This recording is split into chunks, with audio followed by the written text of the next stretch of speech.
ሰላም ሰላም ጤና ይስጥልኝ ውድ የዩቲዩብ ሰብስክራይበሮቼ የቲክቶክ ፎሎወሮቼ ቲጂ English has back.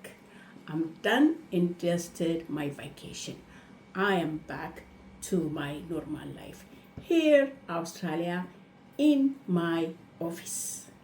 Welcome everyone. የኔም የእናንተ ቫኬሽን አልቋል። ወደ ትምህርታችን ግባ።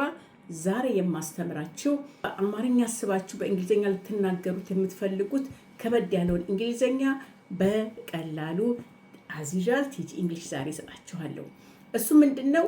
አንድ ነገር ያልተደረገ ያልሆነ ግን ቢሆን ጥሩ ነበረ ብላችሁ ስትሉ ያለፈ ግን ያልተደረገ ስትናገሩ እንዴት ነው ብትናገሩት?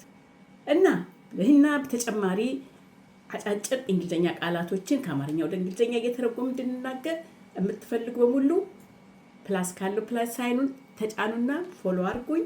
ከወደዳችሁት ላይክ ኤንድ ሼር ኤንድ ለሌላ ጊዜ እንዲረዳችሁ ፌቨሬት ላይ ማስቀመጥ እንዳትረሱ። አሁን ቀጥታ ወደ ክላስ እንሄዳለን።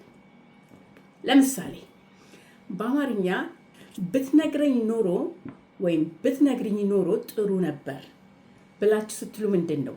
ያለፈ ነገር ሰዎች ያልነገሯችሁ በዛን ሰዓት እናንተ ቢነገራችሁ መፍትሄ ልትሰጡ ወይም ማወቅ ያለባችሁ ግን ሰው ሳይነግራችሁ ሲቀር ብትነግረኝ ኖሮ ጥሩ ነበር ማለት በእንግሊዘኛ እንዴት ነው?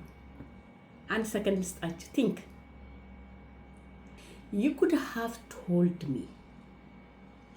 You could have told me. ብትነግረኝ ጥሩ ነበር ነገር ግን አልነገርከኝም፣ አላውቅም ወይም አክሽን አልወሰድኩም ማለት ነው።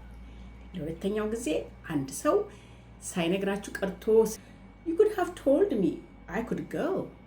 You could have told me መንገር ነበረብህ። You could have told me before ጨመር ስታረጉ ቀድመ መናገር ነበረብህ። You got it። በዚህ ሁኔታ ምንድነው የምናስለው? You could, she could, he could, they could። ይሄ ለሁሉም they could have told me ቢነግሩኝ ጥሩ ነበረ ያንን ትላላችሁ። እናንተ ደግሞ ያንን ነገር ወይኔ ሳልነግር ቀርቼ ብነግር ጥሩ ነበር ስትሉ ደግሞ I could have told you I'm so sorry.